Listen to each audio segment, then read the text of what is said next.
The wind shrieked across the Dakota plains at 70 miles per hour, driving snow so thick that Peter Janssen could not see his own barn 15 yards from his door. Inside the curved metal structure his neighbors called the Dutchman's Folly, his family sat warm by the fire while 17 people in traditional cabins froze to death less than 2 miles away.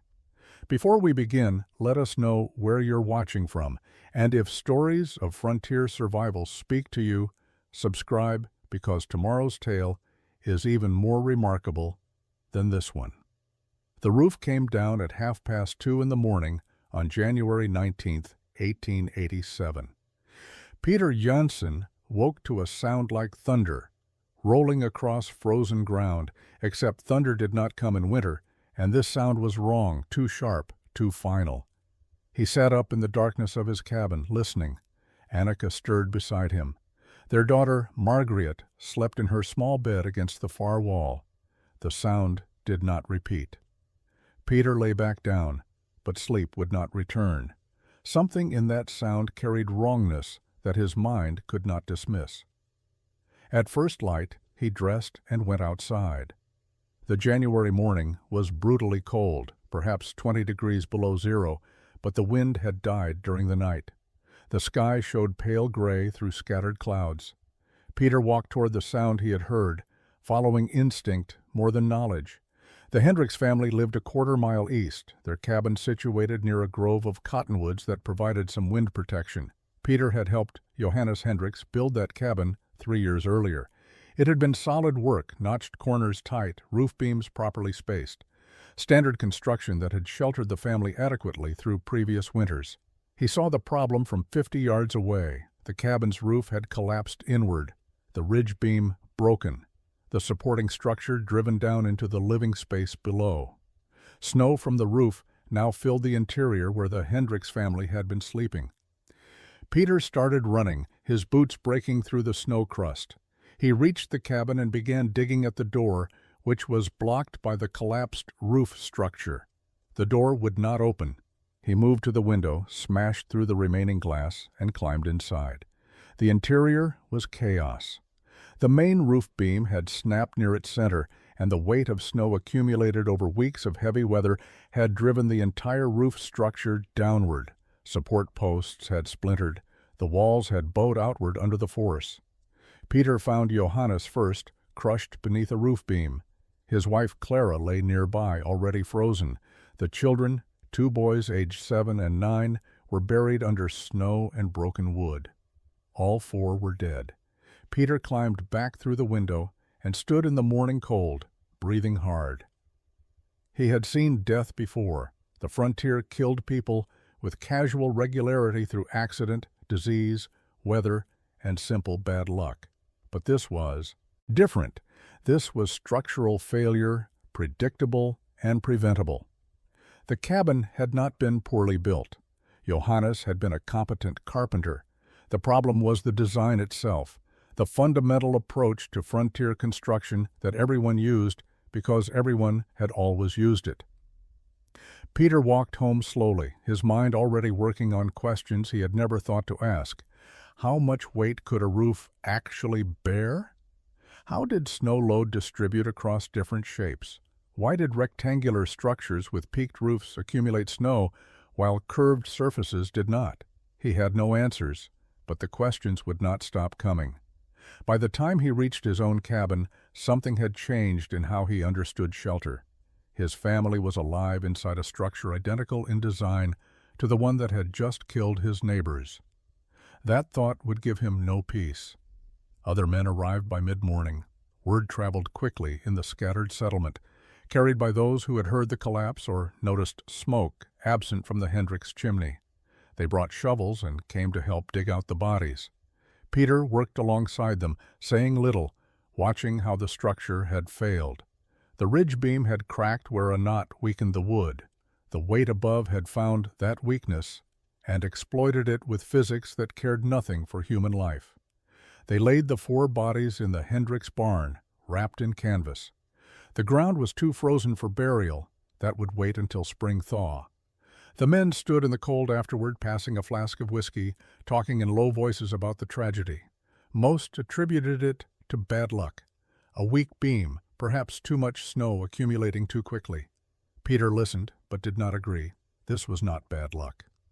This was inevitable outcome of flawed design meeting extreme conditions. Johannes Hendricks had been a good man, careful and methodical. He had built his cabin the way everyone built cabins, using techniques passed down through generations. Notched log corners, horizontal logs, stacked and chinked, a peaked roof with ridge beam and supporting rafters. The design worked adequately in moderate conditions. It failed catastrophically when conditions exceeded normal parameters. The problem was that extreme conditions were not anomalies on the northern plains. They were recurring features of the environment. Peter examined the broken ridge beam carefully before the other men cleared the debris. The crack had propagated from a knot in the wood, just as he had thought. But the knot itself was not unusual. Most beams contained knots. The real problem was that the entire weight of the roof and all accumulated snow concentrated force on a single structural member. When that member failed, nothing remained to distribute the load. The roof came down as a unified mass. Over the next week, Peter visited other cabins in the settlement, looking at them with new attention. He saw the same design repeated everywhere. Rectangular structures, with peaked roofs, ridge beams bearing concentrated loads, corners notched in ways that allowed logs to shift under stress, windows and doors creating weak points in wall integrity. Every cabin was built essentially the same way, and every cabin shared the same vulnerabilities. He began asking questions that made people uncomfortable. How much snow weight had accumulated on the Hendricks roof? What was the breaking strength of a pine log 12 inches in diameter? How did weight distribute differently across peaked versus curved surfaces? Most people had no answers and seemed annoyed that he was asking. A few suggested he was dwelling too much on tragedy, that he should accept God's will and move forward. But Peter could not move forward. Every time he looked at his own cabin, he saw the Hendricks roof coming down. Every time Annika put Margaret to bed, he imagined broken beams and crushing weight. The fear was not irrational. His cabin was structurally identical to the one that had failed. If the same conditions occurred, the same result would follow. Understanding this created an obligation he could not ignore. Spring came slowly to the Dakota Territory in 1887. Snow melted in patches, revealing dead grass and frozen mud underneath. The settlement buried the Hendricks family in April, when the ground finally softened enough for digging. Peter attended the service and said nothing about structural engineering or roof loads. People were grieving. Technical analysis seemed inappropriate. But the questions never left his mind. He began experimenting that spring with small models built from scrap wood. He constructed miniature cabins using traditional notched corner techniques, then tested how much weight the structures could bear before failing. He built peaked roofs and loaded them with stones to simulate snow weight. He discovered that failure occurred predictably at specific points. Ridge beams broke first, corners shifted second, allowing walls to bow outward. The sequence was consistent across multiple tests. Annika watched these experiments with patience that gradually became concern. They had work to do, crops to plant, a daughter to raise. Peter was spending hours building tiny wooden structures and breaking them deliberately. She asked what he hoped to accomplish. He struggled to explain. He was not trying to accomplish anything specific yet. He was trying to understand principles that nobody had taught him, relationships between weight and strength and shape that were not obvious but were absolutely real. The traditional notched corner bothered him particularly. The technique was elegant in its simplicity. Each log was cut with a saddle notch that fit over the log below, creating interlocking joints that held the structure together without nails or pegs. But the notches themselves created leverage points. When weight compressed the structure from above, the notched joints shifted microscopically. Over time, over repeated freeze and thaw cycles, those microscopic shifts accumulated into gaps. The corners became the weakest points in the entire structure. Peter tried different corner techniques in his models. He experimented with extending logs past the corners and pinning them together. He tested lap joints where logs overlapped without notching. He discovered that eliminating the notch eliminated the leverage point. Corners became stronger when logs were connected through their solid mass rather than through carved joints. The principle seemed obvious once he understood it, but he had never seen anyone build this way. The peaked roof presented a different problem. The shape was traditional because it shed rain and snow effectively through steep angles. But the ridge beam design concentrated all weight on a single structural member. Peter built models with curved roofs, arching shapes that had no ridge beam at all. The curved designs distributed weight across the entire structure. There was no single failure point.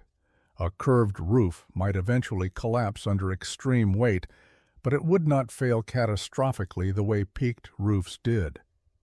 By summer, Peter had filled a notebook with sketches and observations.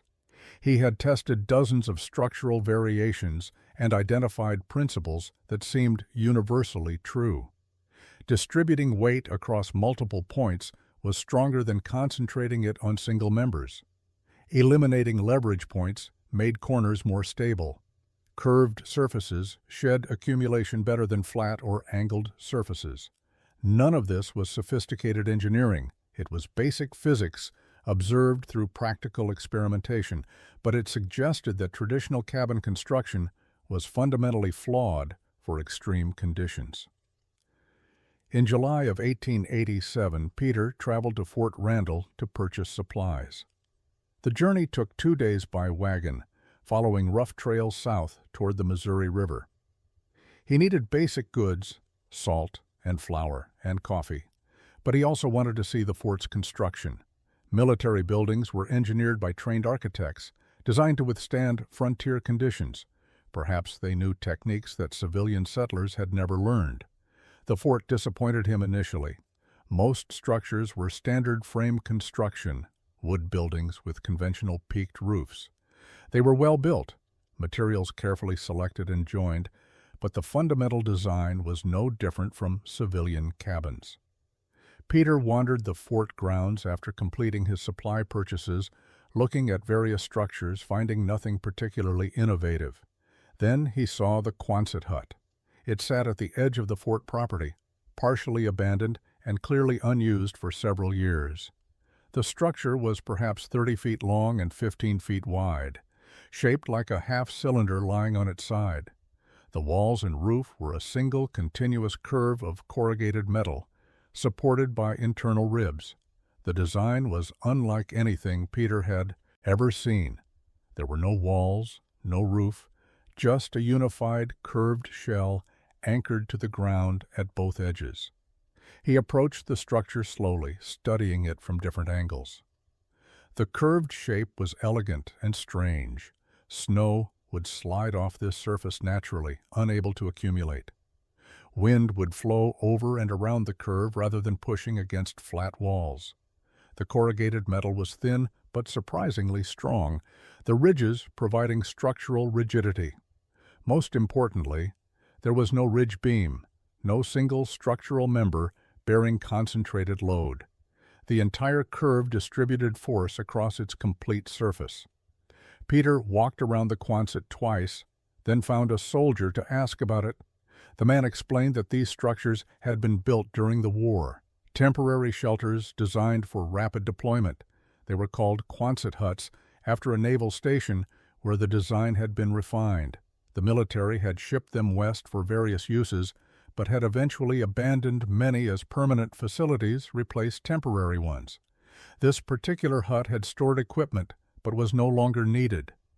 The soldier did not understand why Peter was so interested in an abandoned storage shed. Peter did not try to explain. He was seeing something the soldier could not see, a solution to problems that most people did not know existed. The curved metal structure solved the snow load problem completely. It solved the corner weakness problem by eliminating corners entirely. It solved the ridge beam failure problem by having no ridge beam. The design was perfect for extreme weather conditions. He asked if he could purchase the Quonset hut. The soldier seemed confused by the request, but said he would inquire with the post commander. Peter waited 3 hours while various officers discussed the unusual proposal. Eventually, they agreed to sell the abandoned structure for $20, a price Peter could barely afford but did not hesitate to pay. The metal alone was worth more than that, and the design was priceless. Transporting the disassembled Quonset back to his homestead took 2 additional trips over the following weeks. Each trip required careful loading to prevent damaging the thin metal panels. Peter laid out the Quonset panels in his yard and studied them for 3 days before attempting assembly. Each corrugated metal sheet measured approximately 8 feet long and 3 feet wide. The sheets connected through overlapping edges with holes for bolts. The ribs that formed the internal framework were curved metal strips, lighter than the panels but surprisingly rigid. Everything was designed for disassembly and transport, clever engineering that used minimal materials to achieve maximum strength. He erected a test section, 4 panels bolted together to form a partial curve.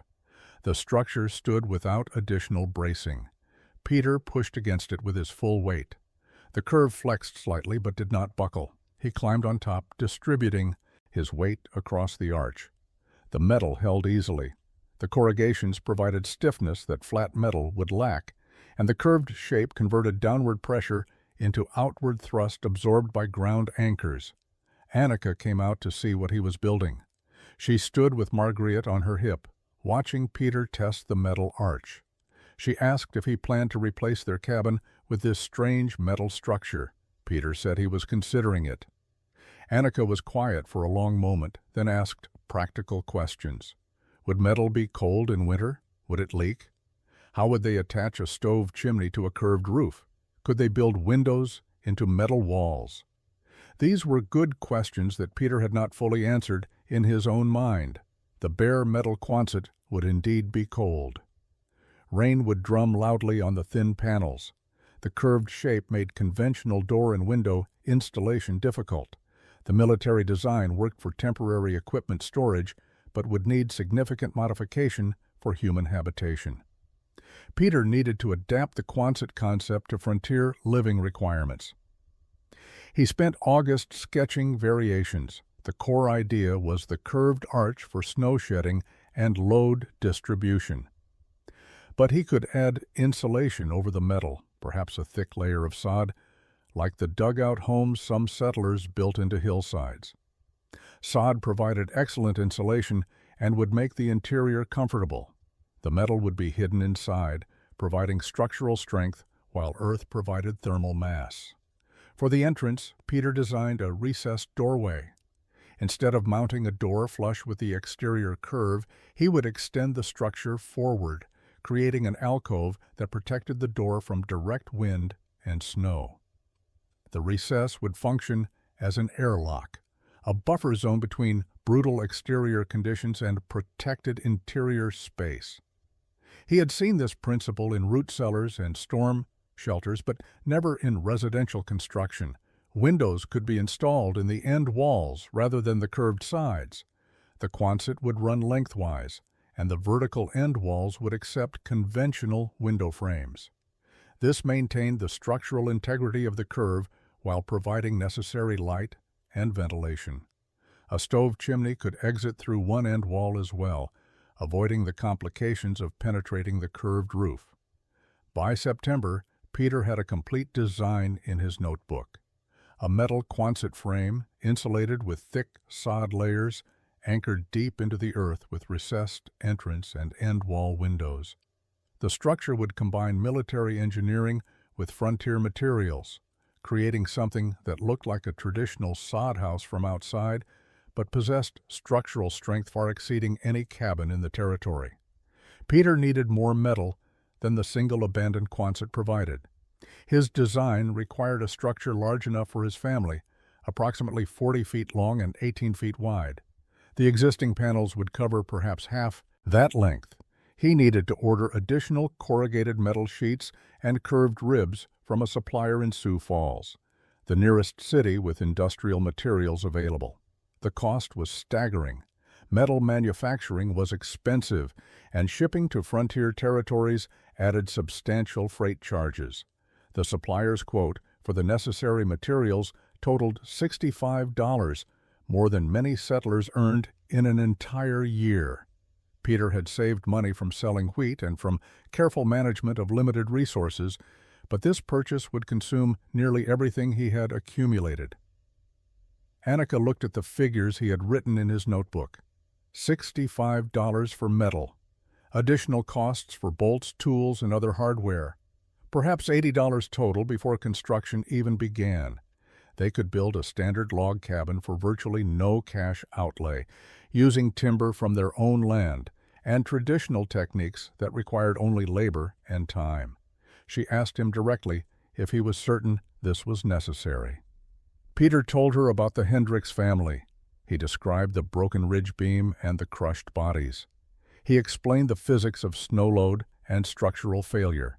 He showed her his notebooks full of experiments and calculations. He said their current cabin would eventually fail under extreme conditions, and when it failed, they would die. The metal structure would not fail. It was not invincible, but it was engineered for the worst conditions the plains could deliver. Annika listened without interrupting. When he finished, she was quiet for a long time. Then she said, if he truly believed this would protect Margaret, then he should order the metal. But she wanted him to understand that if this failed, if the structure did not work, or if they lost their savings for nothing, they would have no reserve for the next crisis. They would be vulnerable in ways beyond weather. Peter said he understood.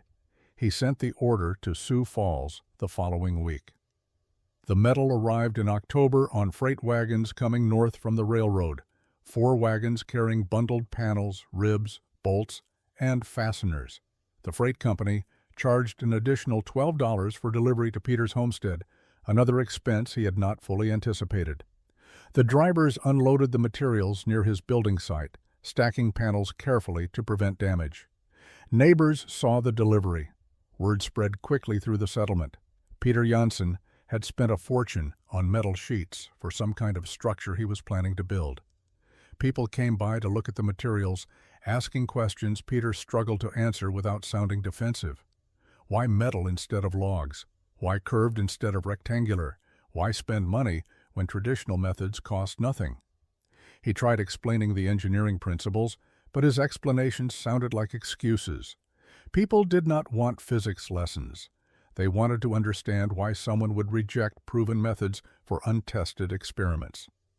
One neighbor, Henrik Olsen, looked at the metal panels and called them expensive foolishness.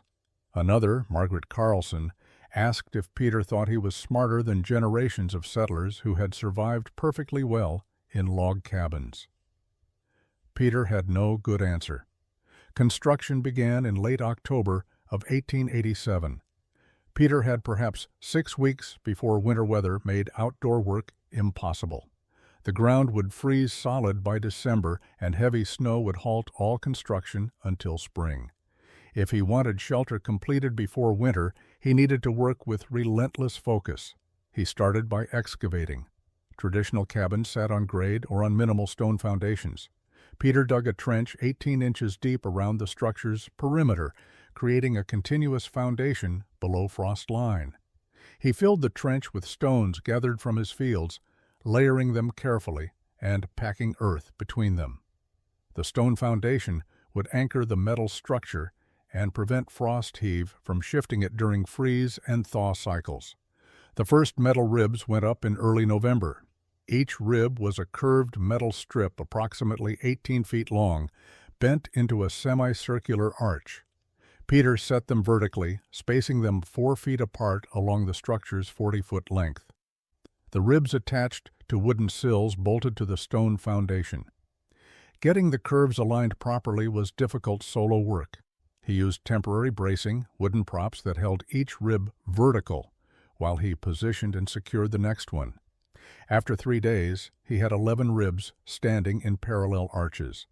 The skeleton of the structure was visible now, a series of curved metal supports marching down the length of the foundation. From a distance, it looked like the ribcage of some massive animal. Neighbors who passed by stared at the unusual sight. A few stopped to watch Peter work, but none offered help. The corrugated metal panels came next.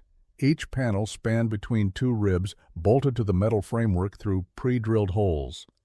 Peter started at one end and worked toward the other, overlapping panel edges to prevent water infiltration.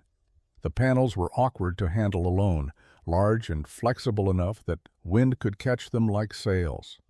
He worked mostly in early morning when wind was calmest, wrestling each panel into position and securing it with bolts before moving to the next. By mid-November, the metal shell was complete. The structure looked like an overturned boat, a smooth metal curve running 40 feet long and rising 9 feet at its highest point. The surface was entirely corrugated metal, bare and industrial. It looked nothing like a home. It looked like a storage shed or barn, crude and temporary despite the substantial materials invested. Peter stood back and examined what he had built. The metal structure was weatherproof and strong, but it was also cold and harsh. Rain would echo deafeningly inside. Temperature would fluctuate wildly without insulation. He needed the next phase of construction to make this livable. The sod layers would transform the industrial frame into something resembling traditional frontier architecture while maintaining the structural advantages of the curved design. He had 2 weeks before the ground froze completely. He needed to work faster. Annika came out with Margriet, bringing him food and watching the strange structure take shape.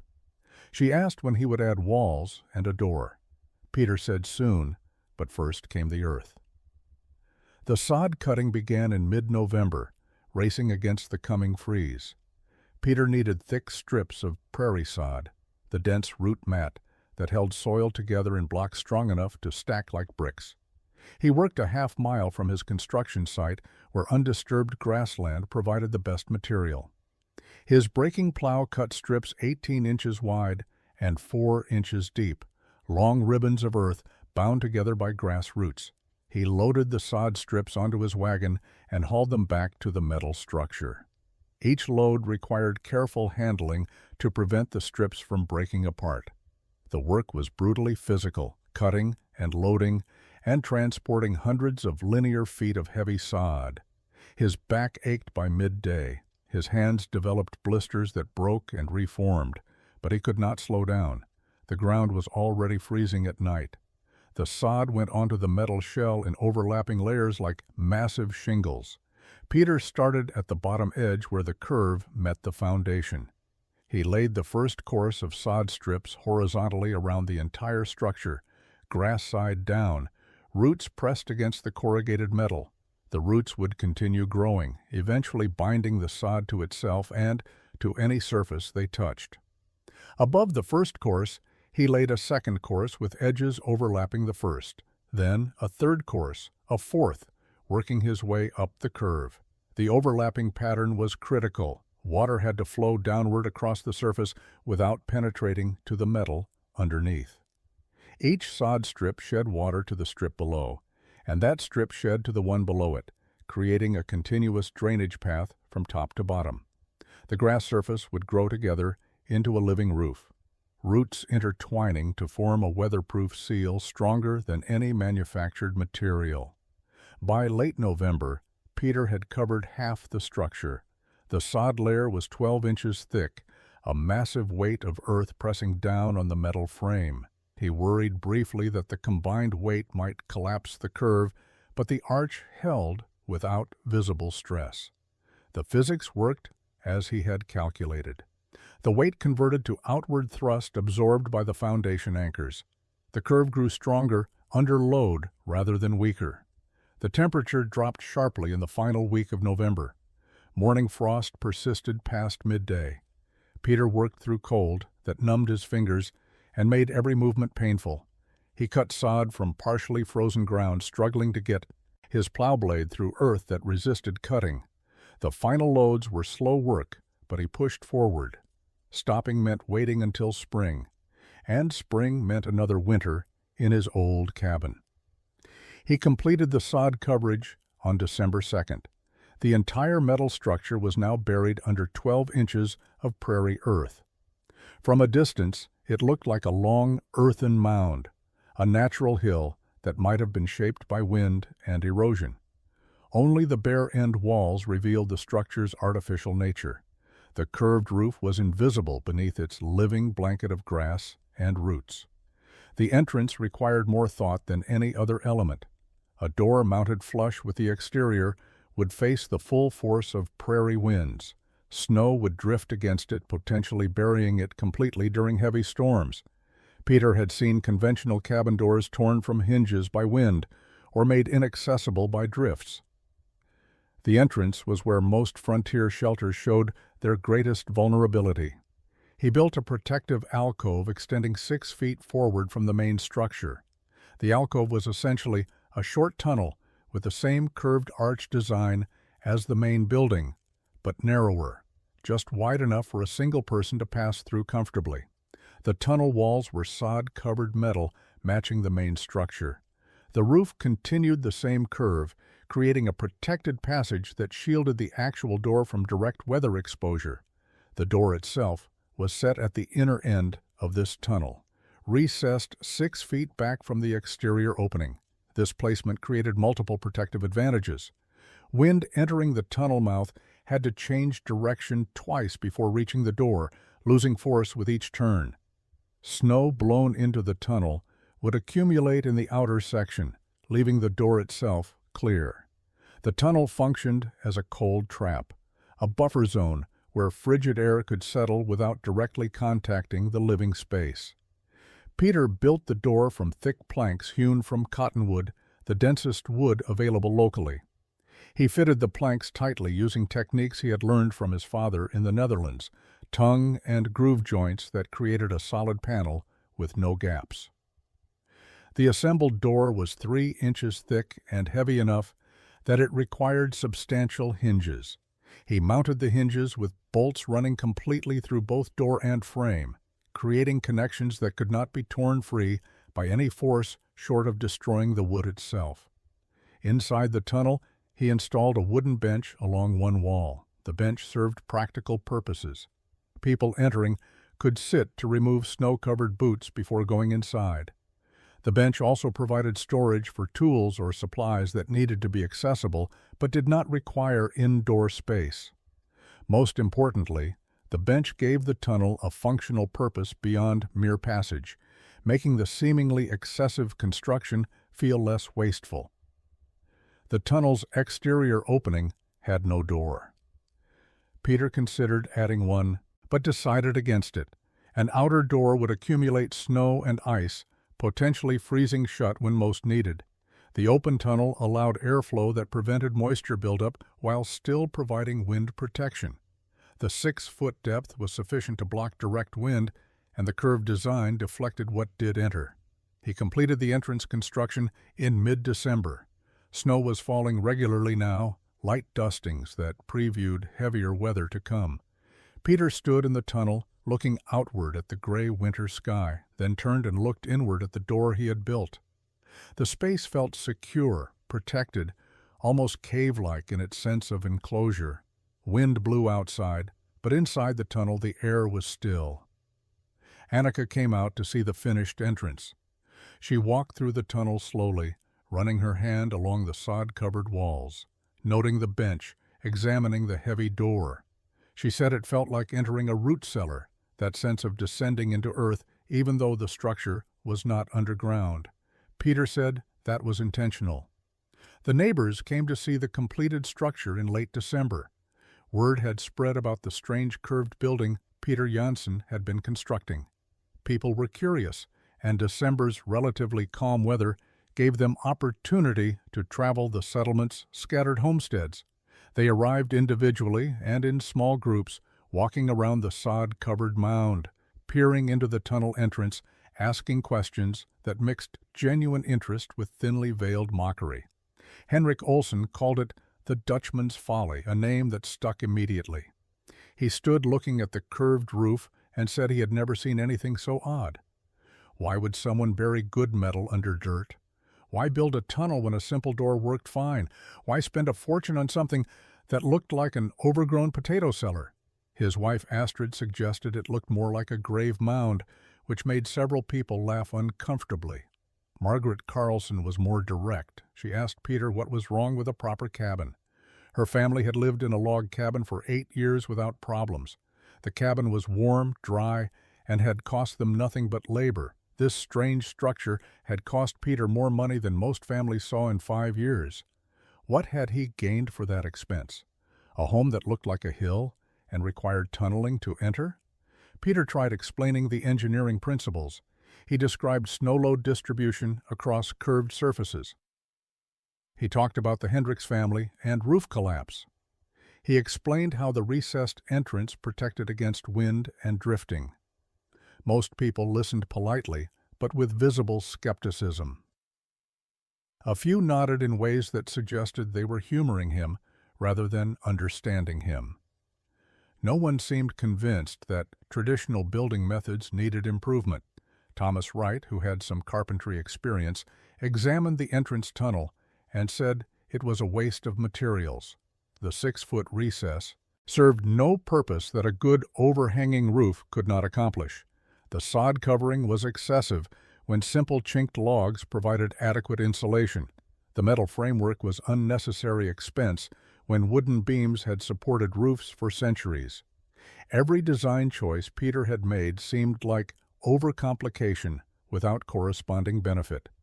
Young Peter Sorensen asked if Peter thought he was smarter than everyone else. The question was not hostile exactly, but it carried an edge. Did Peter believe generations of settlers had been building wrong? Did he think frontier families had been dying in inadequate shelters because they were too stupid to build properly? The implication was clear. Claiming superior knowledge was claiming superior intelligence, and that claim insulted everyone who had built traditionally.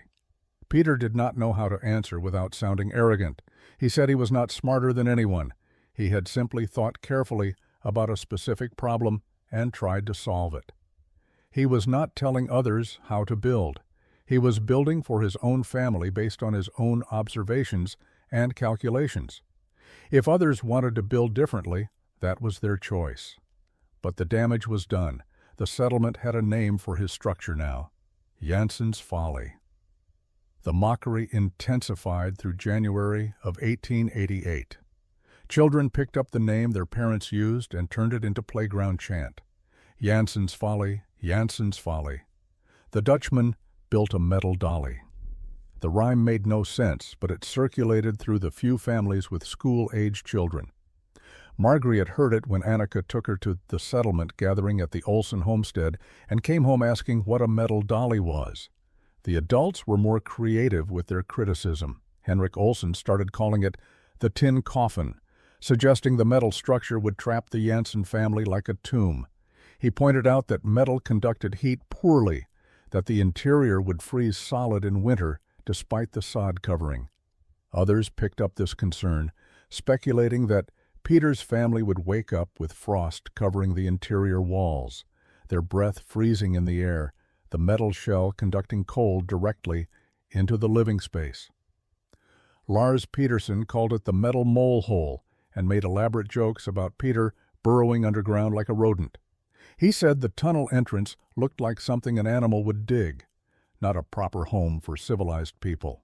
His wife agreed, saying she would be ashamed to live in something that required crawling through earth to reach the door. The tunnel was barely 6 feet long and tall enough to walk through upright, but the description stuck. Margaret Carlson took a different approach. She expressed concern for Annika and Margaret, suggesting that Peter's obsession had created hardship for his family. She visited in late January, bringing bread and preserves, speaking quietly with Annika while Peter was outside. Margaret said if things became difficult, if the strange structure proved unlivable, Annika should not feel obligated to suffer. The Carlson family had room, and Annika and Margaret would be welcome. Annika thanked her for the concern, but said they were managing well. The interior was actually quite comfortable. warmer than their old cabin had been. The sod insulation worked better than chinked logs. The metal showed no interior frost. The tunnel entrance kept wind completely blocked. Margaret seemed disappointed by this report, as if she had hoped to hear complaints that would validate the community's skepticism. The criticism bothered Peter more than he wanted to admit. He had not built the structure for recognition or praise, but the constant mockery created social isolation. Neighbors who had been friendly before now kept their distance.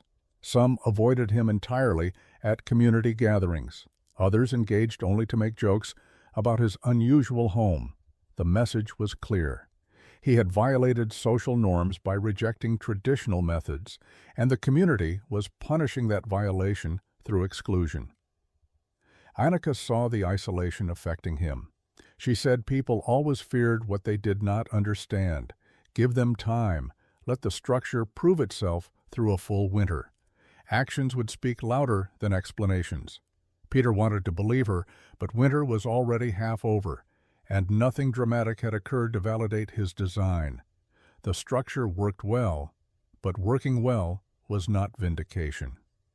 February brought stretches of bitter cold but relatively light snow. Temperatures dropped to 30 below zero for days at a time. Peter's structure handled the cold admirably. The thick sod insulation created thermal mass that held heat from their small stove. The interior stayed comfortable with far less firewood than their old cabin had required, but the mild snow conditions meant no dramatic test of the curved roof's snow-shedding capabilities. Annika asked him one evening if he regretted the expense. They sat by the stove after putting Margriette to bed, and the question came quietly, without accusation. Peter did not answer immediately. He had spent nearly everything they had saved on materials. The structure had consumed 4 months of intense labor. The social cost had been higher than anticipated, and so far, nothing had happened to prove the investment worthwhile. He told her he did not regret protecting their family, but he wondered sometimes if he had overreacted. The Hendricks roof collapse had been tragic, but it was one incident. Perhaps it had been a fluke, a combination of weak timber and unusual snow load that would not recur. Perhaps traditional cabins were adequate for normal conditions, and he had built protection against threats that existed more in his imagination than in reality. Annika was quiet for a moment, then said she had been frightened in their old cabin during January's cold snap.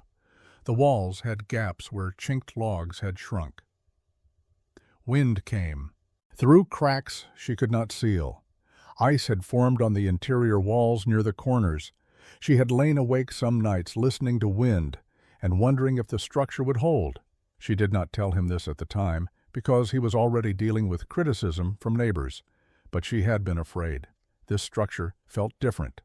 The walls were solid. No gaps existed for wind to penetrate. The temperature stayed consistent regardless of exterior conditions. She could put Margriette to bed without worry. That peace of mind was worth something, even if dramatic vindication never came. Sometimes the value of preparation was simply avoiding disaster, not surviving spectacular crisis. Peter appreciated her support, but doubt remained. He had built based on calculations and experiments, but engineering was not his training. He was a farmer, applying borrowed knowledge to solve problems beyond his expertise. What if he had miscalculated? What if curved roofs had hidden weaknesses he had not discovered in his small-scale models? What if the metal framework corroded or failed under conditions he had not anticipated? The community's mockery reinforced these doubts. If his design was truly superior, why did no one else recognize it? These were practical people with generations of frontier experience. If traditional building methods were fatally flawed, wouldn't others have noticed? Perhaps the real folly was thinking he understood something that everyone else had missed. March arrived with continued moderate weather. The winter of 1888 to 1889 was proving mild by Dakota standards. Settlers who had worried about fuel supplies found they had overestimated. Cabins that sometimes struggled in harsh winters handled the moderate conditions easily. The storm arrived on January 12, 1889, with almost no warning. The morning had been cold but clear, temperature around 10 below zero with light wind. Peter went out mid-morning to check his small barn where they kept 2 milk cows and several chickens. The animals were fine, their shelter adequate for normal winter conditions. He returned to the house before noon, noticing clouds building rapidly from the northwest. By early afternoon, the sky had turned a peculiar yellow-gray color that Peter had never seen before. The temperature rose suddenly, climbing from 10 below to near zero in less than an hour. The wind picked up from the northwest, steady and growing stronger. Annika came to the window and said the sky looked wrong. Peter agreed, but could not explain what he was seeing. The snow started at 2 o'clock, not the gentle flakes of normal snowfall, but hard pellets driven horizontal by wind that had reached perhaps 40 miles per hour. The temperature was dropping again, falling rapidly as the storm intensified. Within 30 minutes, visibility had decreased to a few dozen yards. Within an hour, Peter could not see his barn from the window. The wind continued building. By late afternoon, it was shrieking across the plains at speeds Peter had never experienced. The sound was constant and terrifying, a roar that made conversation difficult inside their well-insulated structure. Peter stood in the tunnel entrance, looking out at a wall of white. Snow was not falling down now, but flying horizontally, driven by wind, he estimated at 60 or 70 miles per hour. The temperature had dropped to perhaps 30 below, and the wind chill was deadly. He retreated inside and barred the door. They had food for several days, water stored in barrels, firewood stacked along the interior walls. They were prepared to wait out any storm. Margaret was frightened by the wind noise, but Annika kept her calm with stories and songs. Peter maintained the fire and tried not to think about neighbors in conventional cabins facing this wind. The storm continued through the night without diminishing. Peter slept poorly, listening to wind that never stopped screaming. He woke several times and checked the door, confirming it remained secure. The tunnel entrance was filling with drifted snow, but the door itself stayed clear in its recessed position. The structure held absolutely solid, no trembling, no flexing, no sounds of stress. The curved roof was shedding wind that would have torn at conventional peaked surfaces.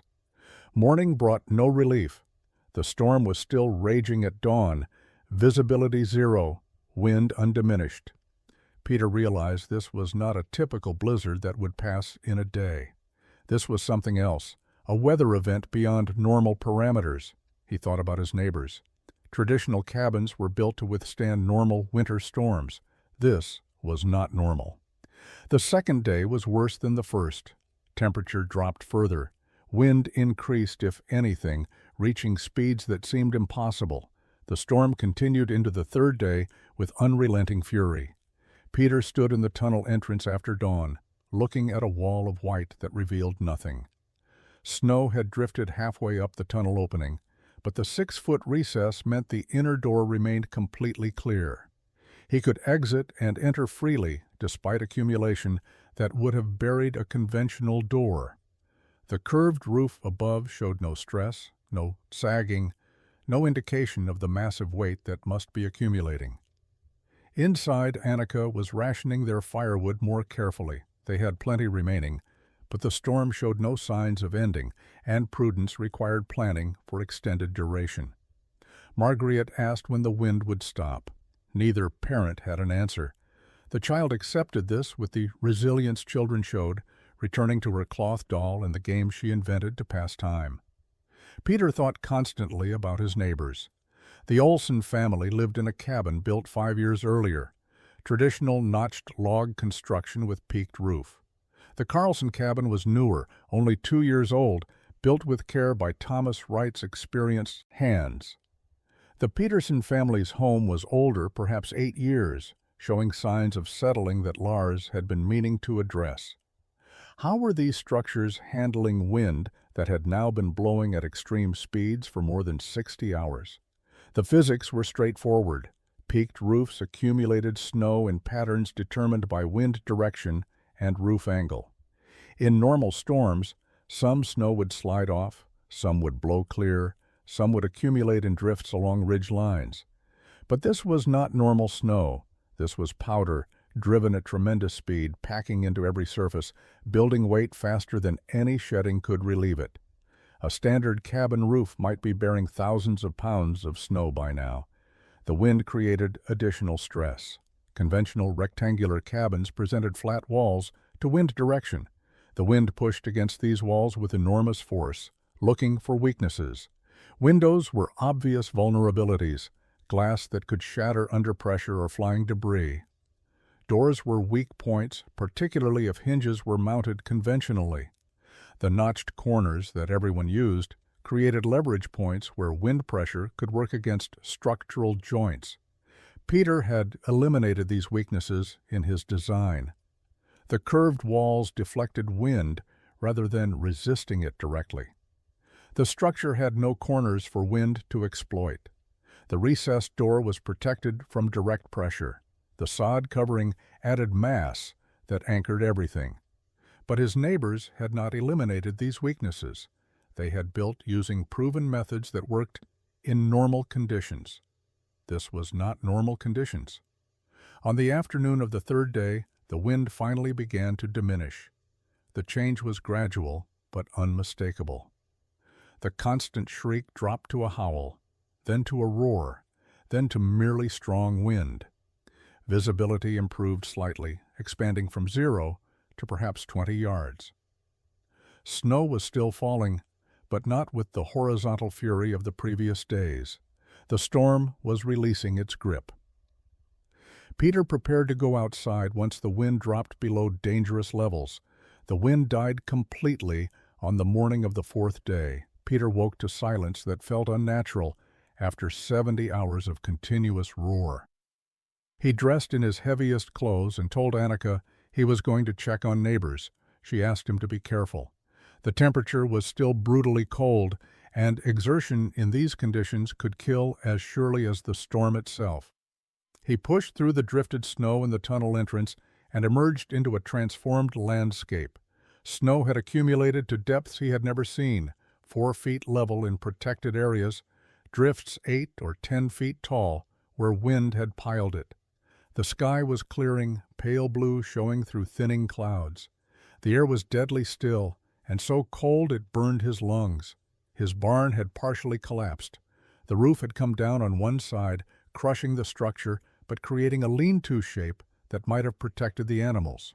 Inside, he would check later. First, he needed to see about people. He started walking toward the Olson homestead, a quarter-mile east. The walking was exhausting, breaking through crusted snow with every step. He saw the Olson cabin from 100 yards away. The roof was gone, collapsed inward, just like the Hendricks cabin had been. The walls still stood, but the entire roof structure had failed under snow load. Peter ran the final distance, his heart pounding. He shouted as he approached. No one answered. He reached the cabin and climbed through a window. Inside was chaos and bodies. Henrik, Astrid, and their 3 children, all dead, crushed, or frozen, or both. Peter stood in the wreckage, breathing hard, fighting nausea. He left and continued to the Peterson homestead. That cabin's roof had also collapsed, the ridge beam broken. The structure failed identically.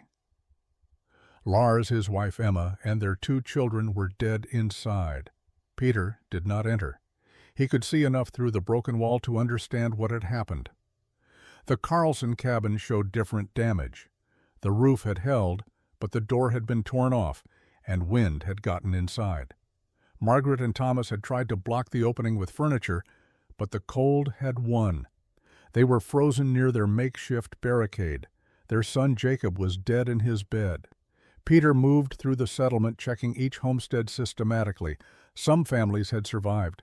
The Sorensen family was alive, their cabin damaged, but intact enough that they had weathered the storm in its shelter. The Wright family had survived in a dugout they used for storage, abandoning their cabin when it began failing and retreating to the earth shelter that had saved them. But the death toll was staggering. Peter counted 17 people dead across the scattered homesteads. Most had died when cabin roofs collapsed. Several had frozen when doors failed or walls gave way. One family had tried to reach another cabin during the storm and had died in the snow between homesteads. The community of 40-some families had lost nearly a third of its members in 70 hours. Peter returned home as the sun was setting on the fourth day. Annika saw his face and knew without asking that people had died. She held him while he told her the count. 17. All of them in cabins that had failed. The Janssen family had survived in their strange curved structure that everyone had mocked, the structure that had cost a fortune and looked like a burial mound, the structure that had held absolutely solid while traditional cabins collapsed. Word spread quickly among survivors. By the second day after the storm, people were coming to see the Janssen structure. They walked around it slowly, looking at the curved roof that showed no damage, no sagging, no sign of stress. Snow had been piled on top to depths that must have reached 6 feet during the storm's peak. The curve had shed some of it, but massive weight had pressed down on the structure for 3 full days. The arch had held without visible deflection. Thomas Wright examined the construction carefully. He was one of the settlement's best carpenters, and he understood structural principles better than most. He asked Peter detailed questions about the metal ribs, the sod covering, the foundation anchoring. He measured the curve's dimensions and calculated the approximate snow load the structure had borne. His final assessment was simple. This design was superior for extreme weather. Traditional peaked roofs were inadequate for storms like the one they had just experienced. Henrik Sorensen asked if Peter would help him rebuild using this method.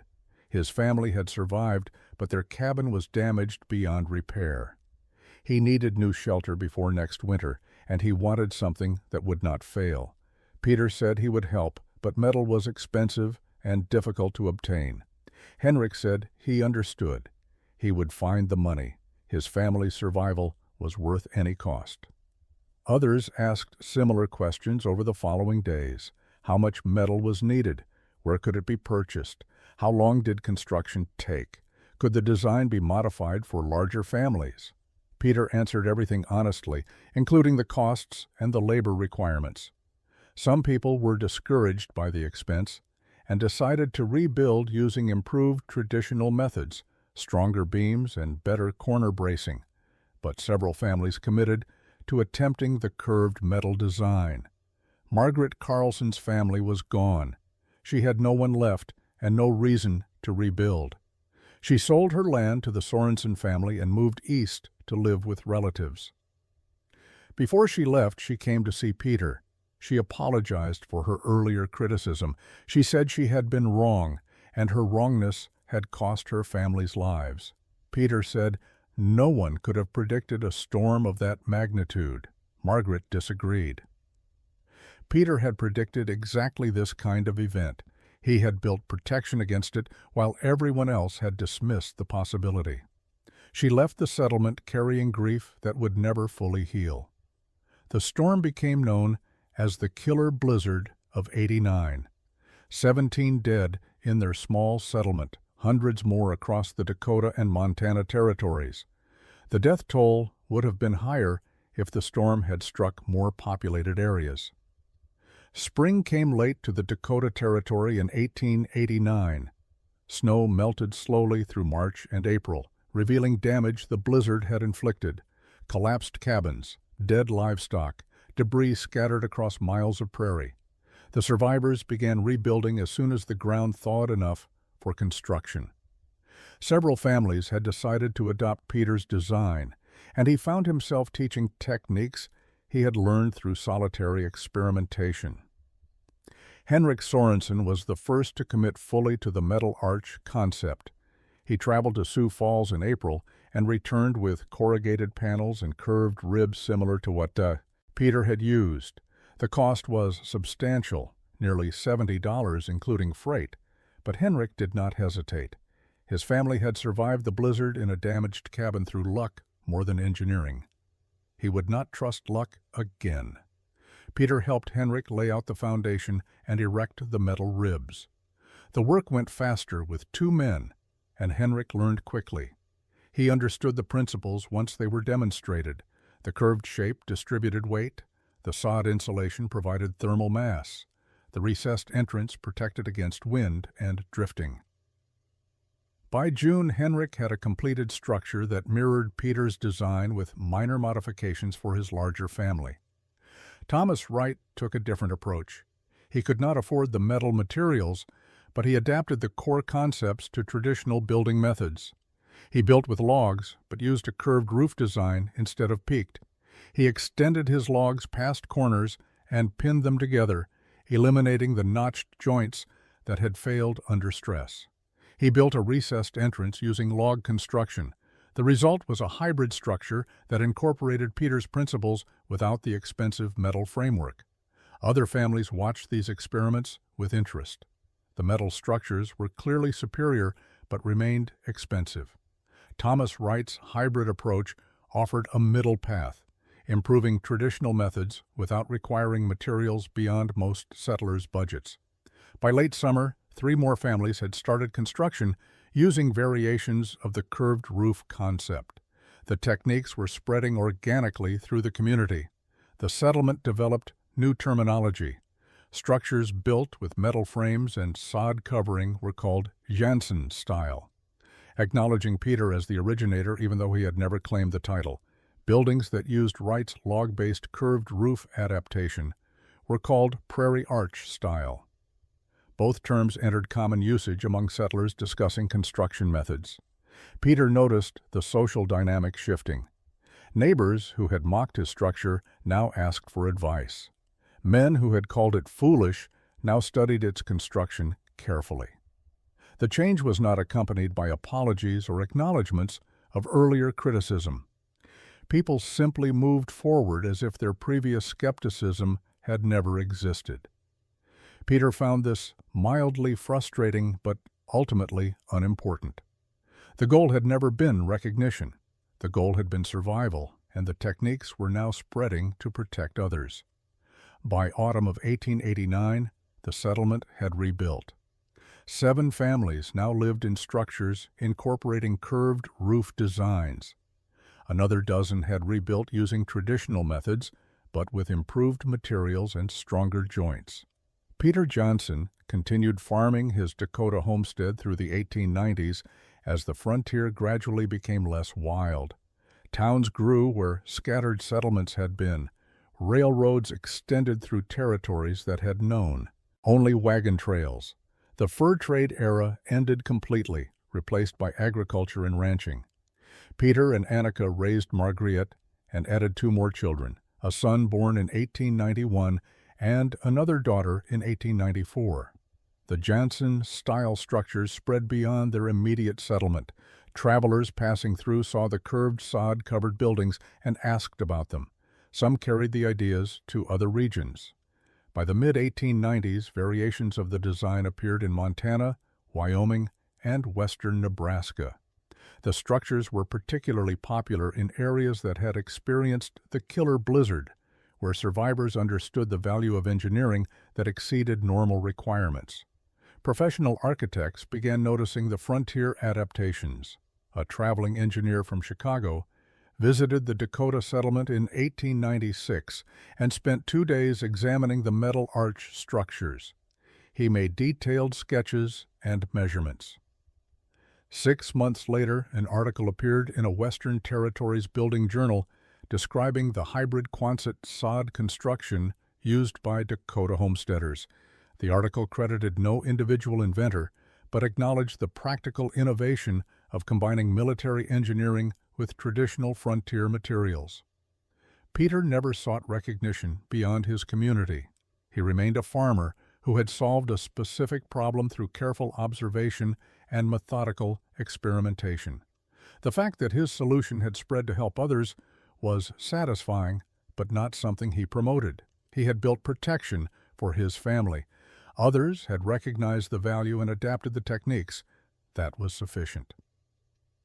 The Janssen family left Dakota in 1903, selling their homestead to a younger family and moving to Oregon, where land was more affordable and climate less extreme. Peter was 51 years old, Annika 48. Their children were mostly grown. The move was practical rather than adventurous, seeking easier circumstances for their later years.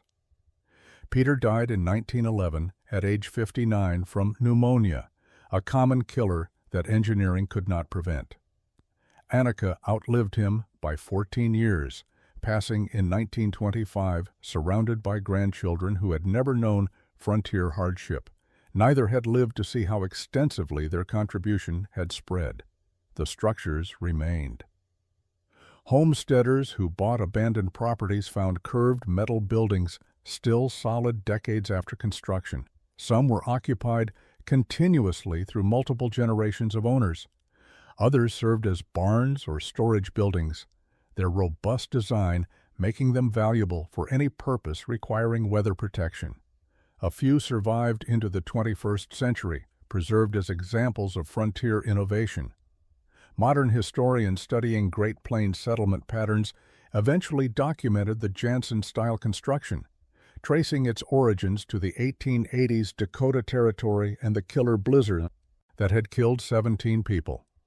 The documentation was academic and dry, focused on technical specifications rather than human stories. But the essential facts were recorded.